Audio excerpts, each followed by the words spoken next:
శ్రీమాత్రే నమః. శ్రీ మహాగణాధిపతియే నమః. శ్రీ గురుభ్యో నమః. భక్త మహాశైలందరికీ కూడా, అలాగే శ్రీకాకుళం జిల్లా ఆయుర్వేద అభిమానులందరికీ కూడా ఒక ముఖ్యమైన ఆహ్వానం, శుభవార్త అనుకోండి. మీ అందరికీ తెలిసిందే, అందరికి ఆయుర్వేద వ్యవస్థాపకులు శ్రీ పండితి ఏల్చూరి వెంకట్రావు గురువు గారు యొక్క అనుచరులు కోరా విశ్వనాథం గురువు గారు. సుదీర్ఘమైన ఆయుర్వేద అనుభవం ఉన్న వ్యక్తిని చూడగానే రోగాన్ని పసిగట్టి దాన్ని తగ్గ ఔషధం ఇచ్చి నయం చేయగలగా అనుభవైన వ్యక్తి. ఓపిగ్గా ప్రతి ఒక్క వ్యక్తి సొంత మనిషిలా మాట్లాడి ఔషధాలు ఇచ్చే పరిపూర్ణుడు.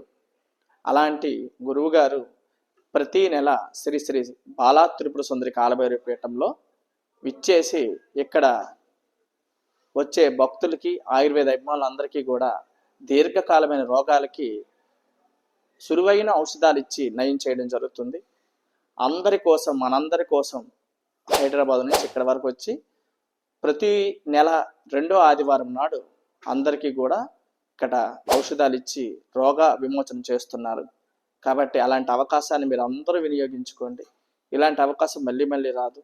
మన పీఠంలో అలాంటి కార్యక్రమం జరగడం నాకు చాలా సంతోషంగా ఉంది. ప్రతి నెల కూడా ఆయన ఇక్కడికి రావడం జరుగుతుంది. ఈ నెల రేపటి దినమున ఆదివారం నాడు ఇక్కడికి వచ్చి ఉదయం 9 గంటల నుంచి సాయంత్రం 5 గంటల వరకు కూడా ఔషధాలు ఇవ్వడం జరుగుతుంది. కాబట్టి ఆయుర్వేద అభిమానులు, అదేవిధంగా పీఠం భక్తులందరూ కూడా ఈ అవకాశాన్ని వినియోగించుకొని ఆరోగ్యవంతులు అవుతారని మనస్ఫూర్తిగా కోరుకుంటున్నా. ఆరోగ్యంగా ఉంటేనే సాధన చేసుకోవడానికి ఉపయోగపడుతుందని నేను నమ్మిన వాడిని నేను. కాబట్టి ప్రతి ఒక్కరికి కూడా ఈ ఆరోగ్యము అందాలని ఒక సత్సంకల్పంతో ఈ ప్రయత్నం చేస్తున్నాం. ఇది చాలా గొప్ప అవకాశం. అందరూ వినియోగించుకోండి. అందరూ ఆరోగ్యవంతులు అవ్వండి. సర్వేజన సుఖినో భవంతు.